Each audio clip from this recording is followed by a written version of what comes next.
a lot of my success in business has not come from me being some kind of specially wonderful genius.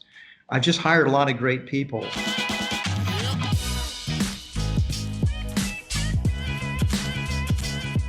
Yeah, look, John, thanks so much for taking the time. The first question that we ask everyone that comes on is, how'd you get your job? I created my job, right?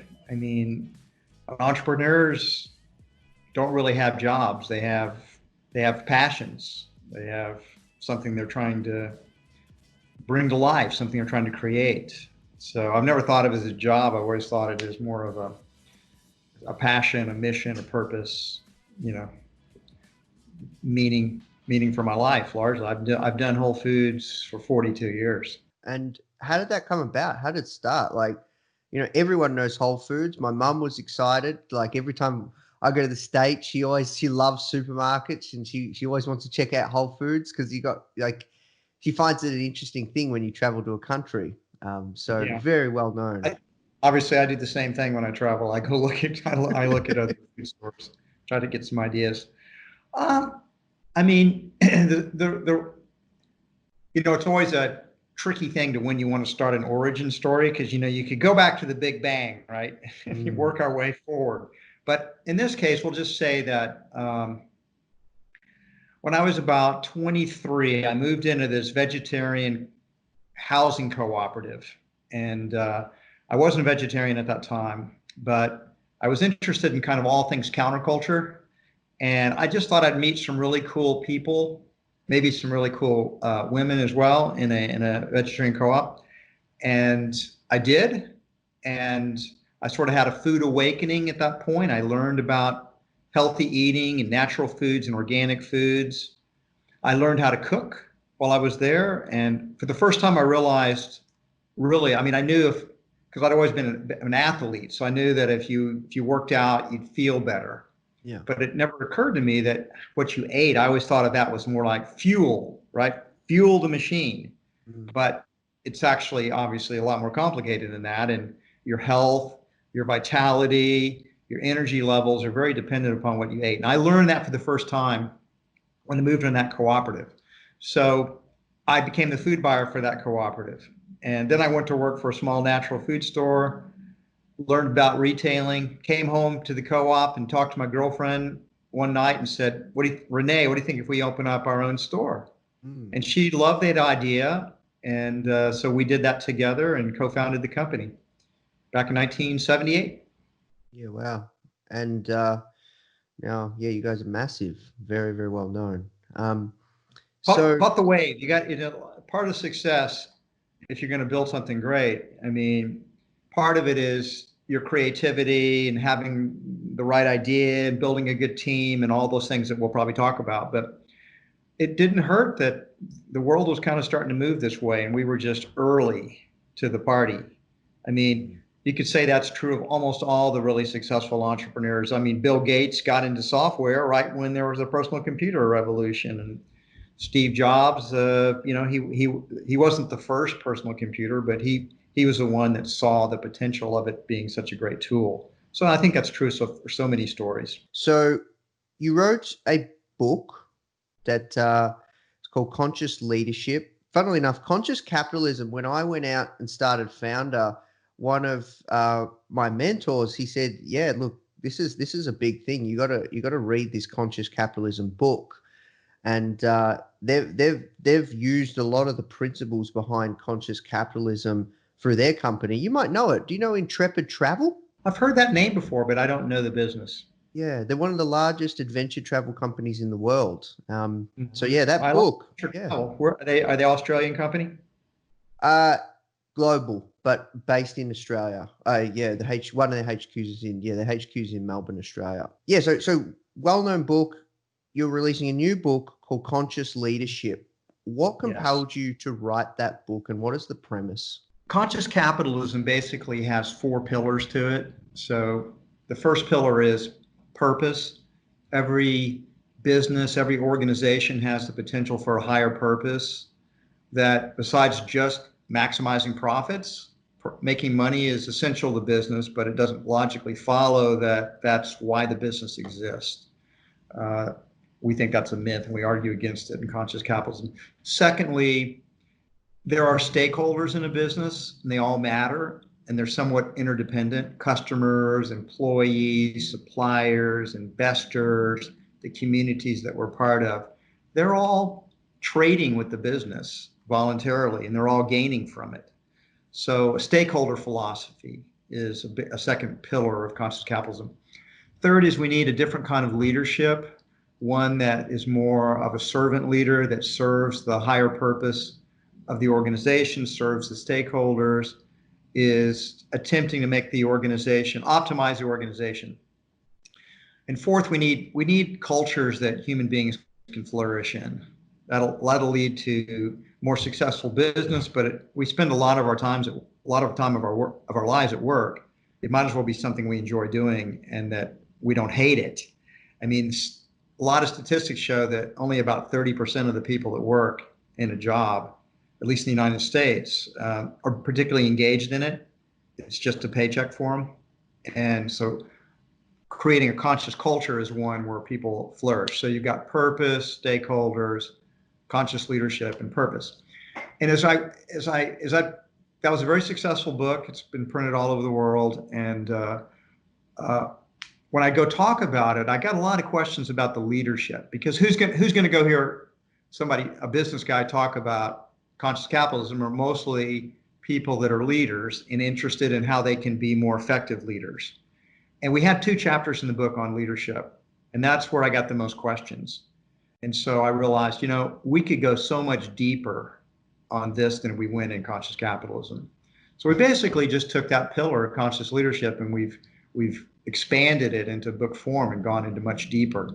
It's something I felt like I had to write. It's part of why Whole Foods has been successful, and it's my philosophy of how you build a company, how you lead a company. I mean, the very thing that your organization Foundr is trying to do, we talk about that in the book. Yeah, and I'm curious, during times like these, we're both in lockdown. Looks like you're at the office. I'm at my office. I am. But yeah, so it's starting to lift. It's late May 2020. Like, this is like history in the making. I'd love to hear, what is your take on leadership? How do you lead a company during times like these? I'll tell you, it's been difficult. It really is. And Whole Foods is part of Amazon now. So what we've learned is that there's probably not a company in the entire world that's more under the microscope than Amazon. I mean, maybe Apple or Google, but Amazon's right up there. They are just everything Amazon, the media just pours over. So we've learned the hard way that as Whole Foods now being a subsidiary of Amazon, that anything Whole Foods does that might reflect badly on Amazon or the media could blow up and make a big deal out of. We have to be careful. And so that means a lot of things that Amazon does, they want Whole Foods to do. And a lot of things they don't do, they don't want Whole Foods to do. So because of the potential blowback that can occur, which makes perfect sense if you think about it. So that's been difficult in this crisis, because we have to think about what's best for Whole Foods, but we also at the same time have to be thinking about what's good for Amazon. And when you're in crisis like we are, I mean, think about it. Our stores, all our team members are wearing masks every day. We're disinfecting the stores. We're giving masks to customers, encouraging them to wear a mask, and we're social distancing 6 feet apart. That's not the way Whole Foods was just a few months ago. We were packed stores, and we limit the number of people in our stores so people won't get too close together. It's been very crazy. Our prepared foods, stuff we would sell, like our salad bar, our hot food bars, those have been shut down. So and at the same time, our sales have exploded in other categories. So we've had supply chain challenges. So it's about, how do we keep our customers healthy? How do we keep our team members healthy? How do we get the supply that we need to sell to our customers? And also home delivery and pickup, those have exploded. I mean, it went up, 400, 500% from what they were a year ago, and systems weren't geared up to handle that. So we had to get over some crashes, and we've had to queue people up before they could become customers, and adding additional capacity on. It's been, I mean, it hasn't been fun, except for one thing: we are in business. Mm. We were not shut down. So I don't think people that were operating restaurants or businesses that government shut down will have much sympathy for me talking about how stressful it's been, because we've had a busy time. It's just sort of every day is a new crisis. Something's going wrong somewhere that we have to deal with. But I suppose I prefer that to basically sitting around twiddling my thumbs, hoping the government will let us open. Obviously, you guys are in kind of the 5 or 10% that have been able to thrive just due to this economic change. I mean, thrive. Let's think about that for a minute. Our sales are doing really well, but we're not making any money. It's all going Really? into disinfect. Oh yeah, no. We've raised our pay. We raised our pay $2 an hour off a high minimum wage, starting pay of $15 minimum. Just think about it. Just give you an idea. So we have 100,000 team members that work for our company, and you get a new mask every day, or multiple masks, because maybe you're going to throw that mask away. You might use 3 or 4 masks. So think about it. Each mask costs us about 80 cents. So every single day, we're going through several 100,000 masks at 80 Wow. cents a pop. Every day, every single day, just on mask alone. And then we're having to, we give extra 2 weeks of sick pay. Anybody that contracts COVID-19 or has to quarantine. So we're paying that time for people as well. And the amount of powerful disinfectants we're using to sterilize our store every day. When Amazon just reported their quarter, for example, they had a record sales, but Jeff Bezos announced we're going to spend $4 billion next quarter trying to keep our stores and our facilities safe, or safer. So it's a profitless time because of the additional costs that were unanticipated. Yeah, wow. You wouldn't think that, right?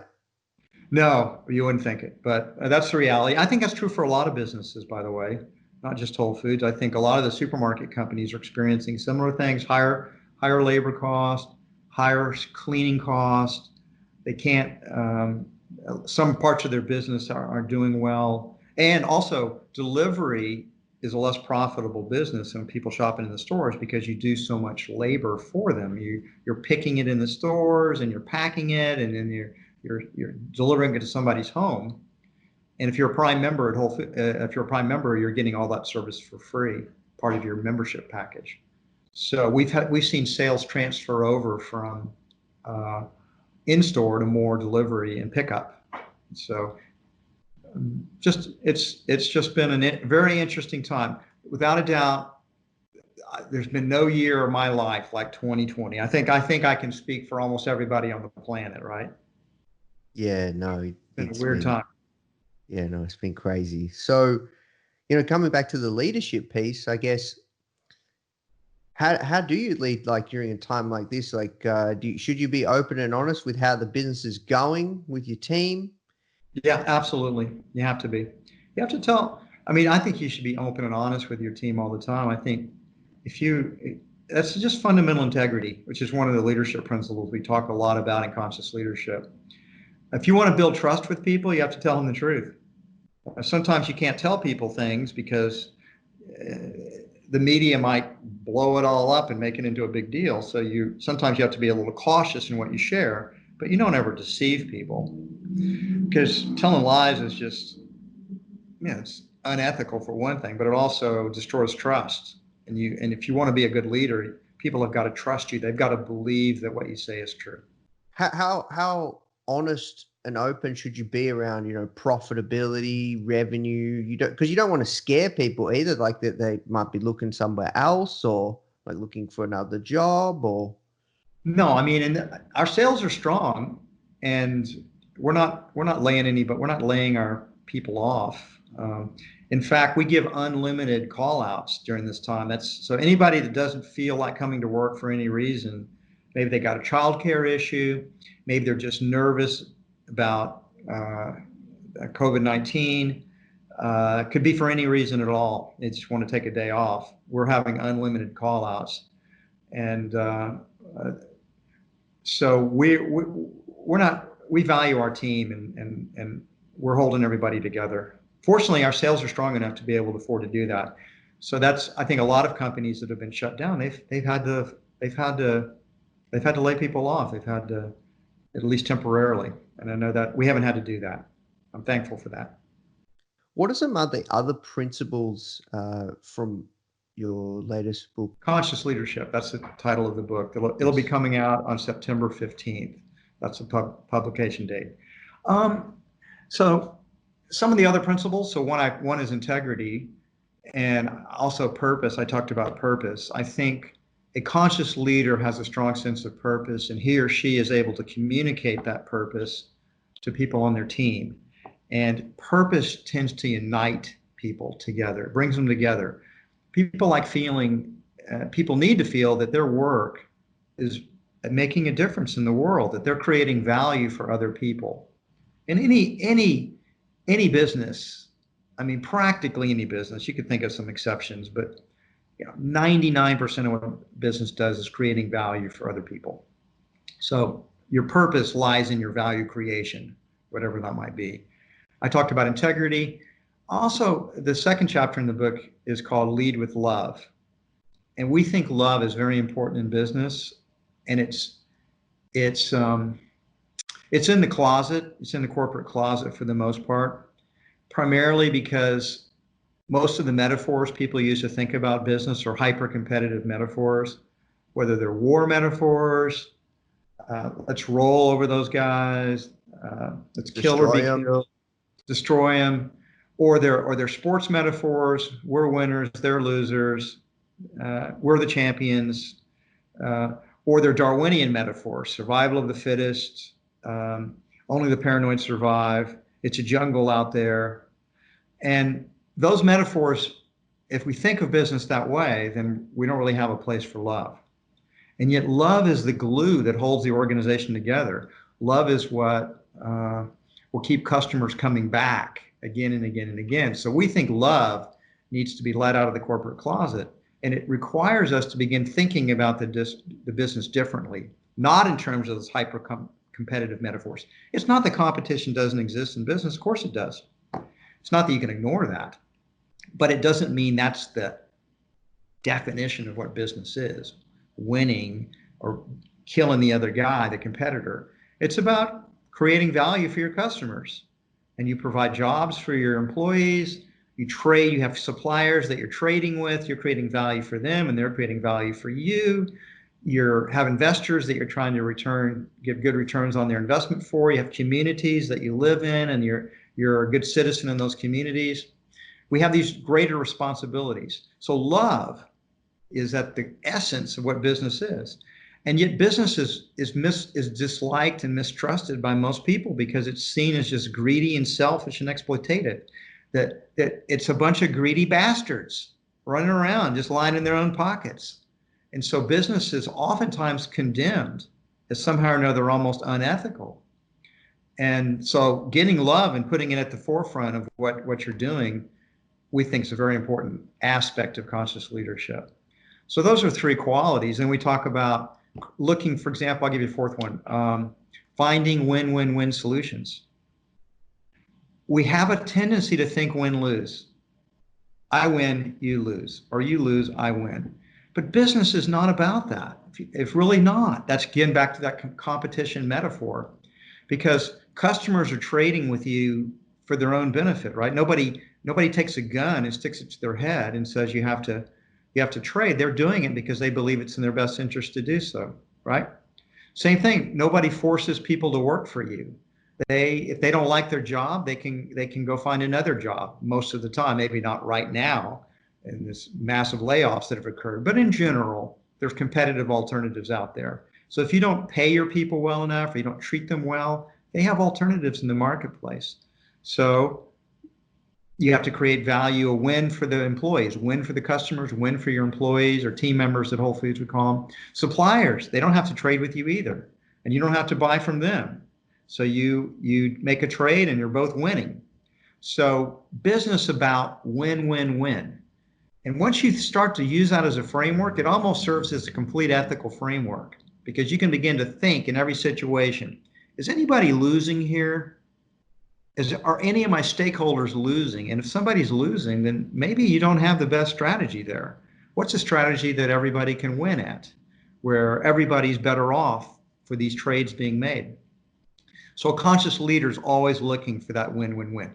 Good for you, good for me, good for the larger community that we're all part of. I see. Conscious leaders, I can keep going on. Conscious leaders got to think long term. Just making the short term win will not pay off for very long. You have to manage your business for the long term.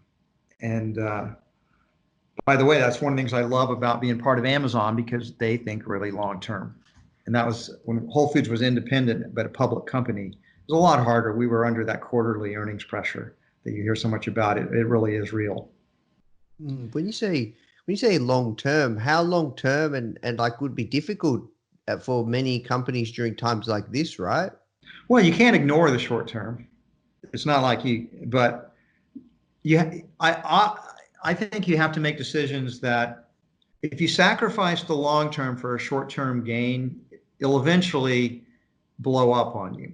So you have to be looking for strategies that win in the long term, but don't kill you in the short term. So you make investments that you think will pay off in the long term. For example, right now, in this very moment, we're living in what used to be considered the long term. And the companies that are really successful today made investments in the past that are really paying off today because they invested for the long term. And I've seen this for companies. A lot of companies go public. They start chasing those quarterly earnings, trying to get the stock price up, and they start making bad long-term decisions. Oh, we can't miss the quarter here. So they do something that they know is stupid to do over the long term, but it's going to help them right now get past this earnings. They might sell off a good business, make a profit so they can report that on their income statement, but that was a good business and they're not going to have those profits in the future. So you got to think long term, and we go into that in some depth, and we give a lot of examples of how thinking long term pays off.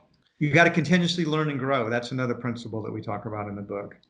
That in some ways you can view life as an opportunity to continue to learn and grow.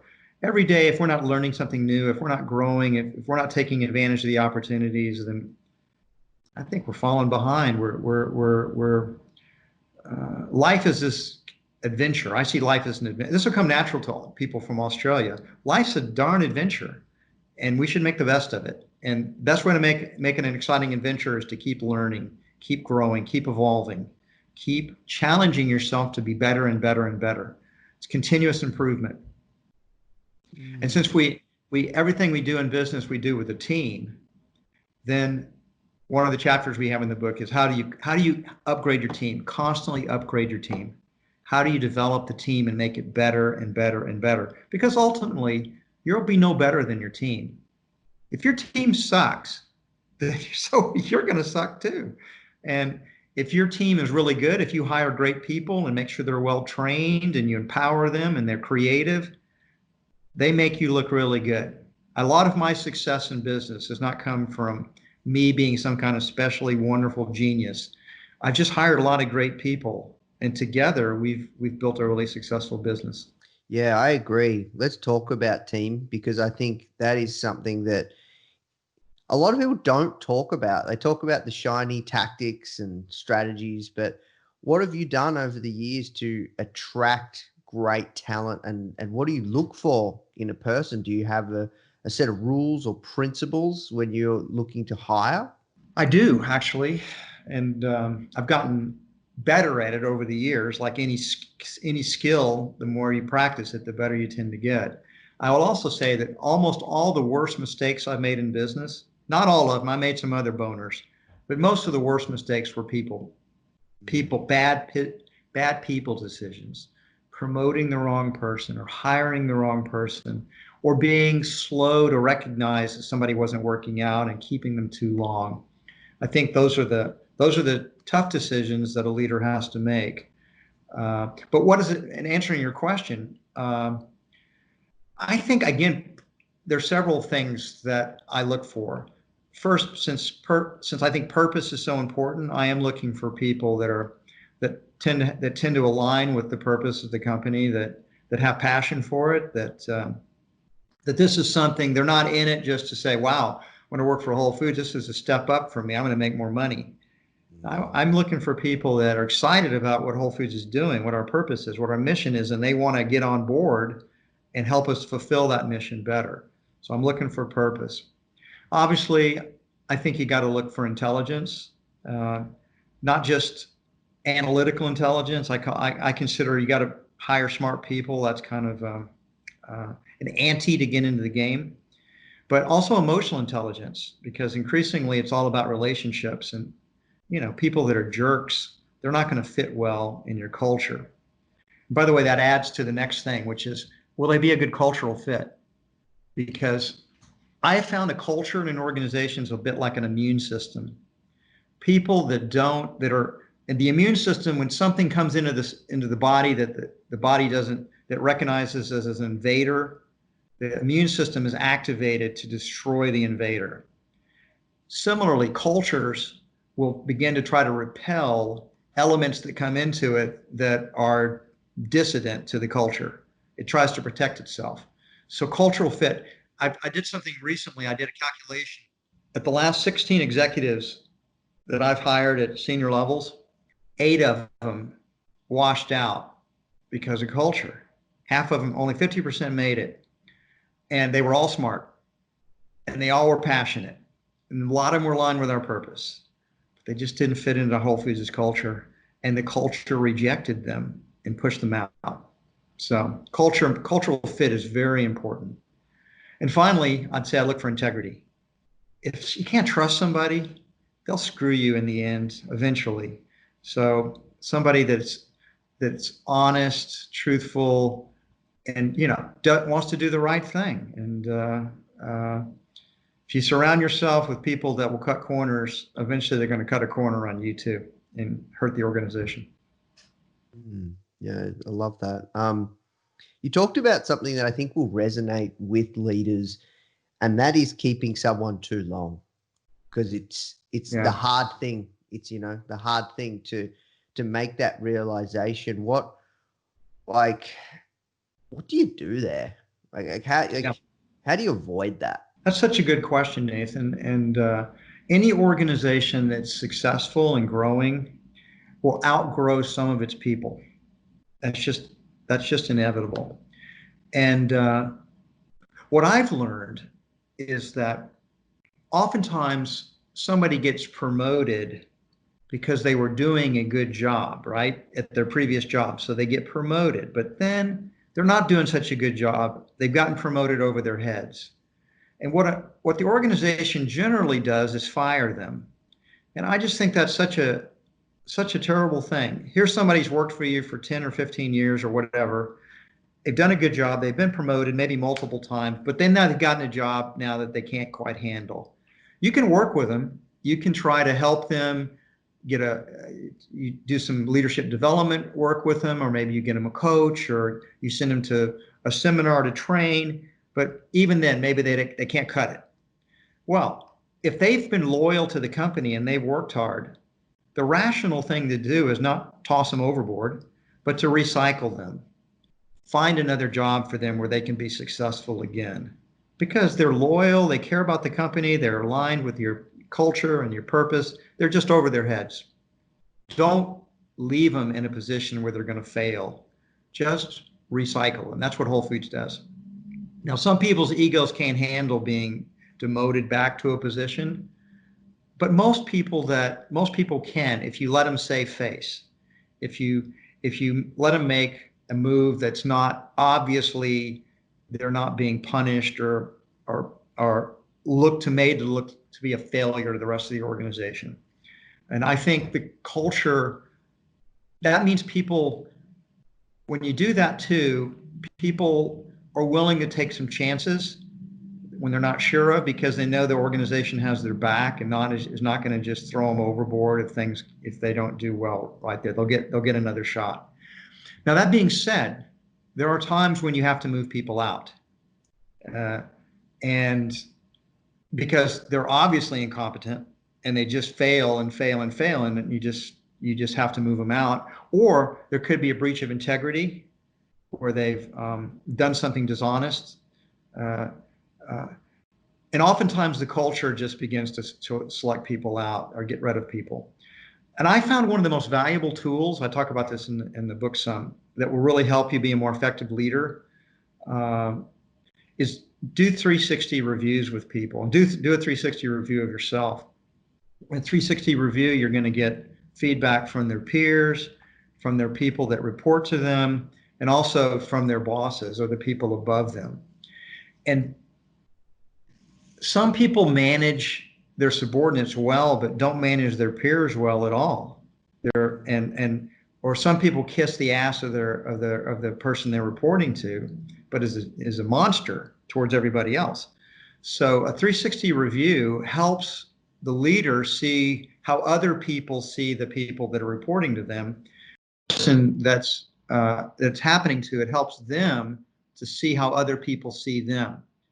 So I've seen people make major changes in their leadership style and their performance by just getting that feedback from everybody around them. You can always explain away one criticism by saying, he doesn't like me. He's got it in for me. So you're learning nothing, because you can just dismiss that. But when you get feedback from a variety of people, and you hear something consistently from several people that you like and respect, I mean, you don't know who they are, it's anonymous, but it's from your peers, you know what's coming from your peers, you know what's coming from your subordinates. That's a real wake-up call. So that can really help people to learn and grow and advance. But you've got to learn how to fire people too. And that's always painful. If that ever becomes not painful, then you've kind of become an asshole, I think. You ought to check yourself in the mirror. When I have to fire somebody, it's not fun, but you've got to think about what's the right decision for the organization. You can't let the whole team suffer because somebody's holding it back. You have to have the whole team flourish. And hopefully you can recycle somebody or put them somewhere else. Wholefoods is a big company, so a lot of different opportunities for people. In a smaller organization, that might not be possible. But I do think it's important that you get good chemistry and you're continually making the team better. Yeah, that 360 review is gold. It really is. Have you done that before yourself? No, I haven't. You should do it, man. You'll learn a lot about yourself, and the people that are on your team will learn a lot about themselves too. It is gold. Yeah, it made me think as well, kind of. We're going to have to work towards wrapping up, but I'm really enjoying this conversation. But around getting people to self-identify, your 360 review would really help with that, because if you're just telling somebody, this is where you need to improve, this is where, we need to focus on and areas of development, versus having to go down that hard conversation path. How do you get people to self-identify, or is that something that you focus on as a leader, when you're trying to, I guess, teach and lead? Yeah. So let's make something really clear. The best teaching you'll ever do is just how you show up every day. Whether you like it or not, if you're the leader, everybody's watching what you do and what you say. So you have to lead by example. You have to be the role model. And do never believe for a second that people are going to pay much attention to what you say if you're inconsistent with your actions with what you're saying. They're going to dismiss you.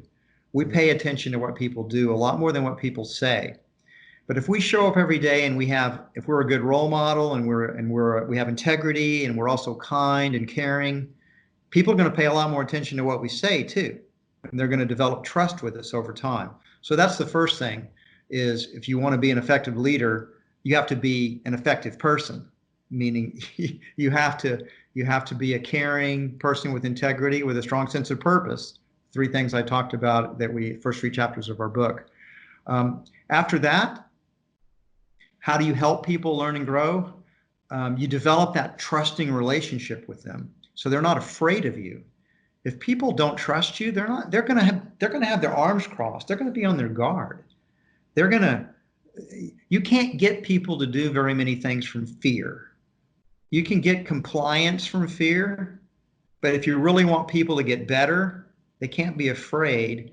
You have to pull them along rather than push them through coercion or fear.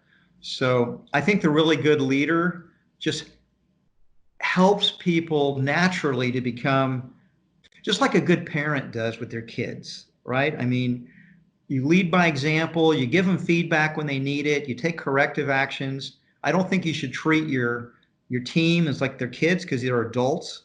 You got to treat them with respect. But you're also helping them all the time to develop. And I think it's one of the most important tasks a leader has, because you're no better than your team, and you have to help your team get better. And if you're going to be an effective leader, you're going to be a good coach. I just think that comes with the territory. But in terms of coaching, it's leading by example. Well, that's the most important thing. It's not the only thing. But if you don't get that one, the rest is not going to make that much difference. Okay. Well, look, John, we have to work towards wrapping up. Super mindful of your time. You've been very generous. 2 last questions. Yep. One, any words of wisdom that you would like to kind of share with our audience of early stage startup founders? And then 2, where's the best place people can find out more about conscious leadership? So the first question, I can answer the second question first. So the book is available. It's going to be released, at least in the United States, it'll be released on September 15th. Yep. And Amazon, I'll say that's a good place to buy it from. If you go to a Wholefoods Market store, it'll be sold there too. And obviously, I think most major bookstores will have it. And then what was your first question again, Nathan? Just words of wisdom that you would like to share during this time period for early stage startup founders and leaders during this time. During this time, or just in general? Are we talking COVID-19 time, or just? Let's talk about this, because at any point in time as a leader, you're going to face adversity in some shape or form, whether it's COVID-19, whether it's you're backed up against the wall. I think this situation is a great reminder of what many entrepreneurs have forgotten, because so many venture capitalists are so focused on just growing the top line. And you can always do another Series B, Series C, Series D. You can raise more capital and at higher valuations. It doesn't matter. If you're growing, you can get a higher valuation. At a time like this, it's a great reminder, cash flow matters. One of the things that I learned early on, because I didn't do tons of venture capital and financing. We got some VC money 10 years after we'd been in business, and we were profitable. We learned very early on, if we wanted to grow, the best way to grow was to make money and then plow it back into the business. So cash flow generation was really important. And I've seen that disappear. And the younger generation seems to be like, what's your cash burn rate? And I was thinking at Wholefoods, what was my cash burn rate? It was nothing, because we made money.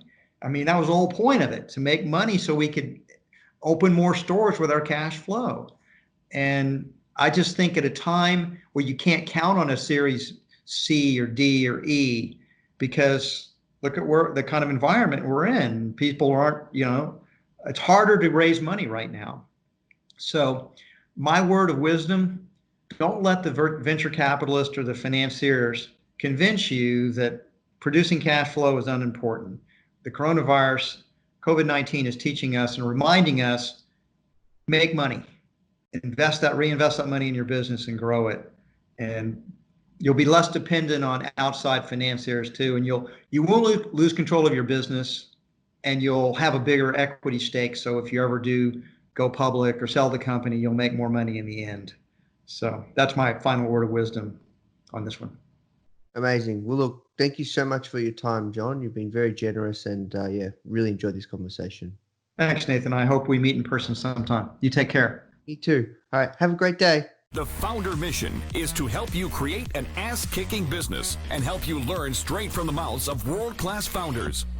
Get your free printed edition of Foundr magazine featuring Sir Richard Branson. Just cover shipping and handling at foundr.com/Branson.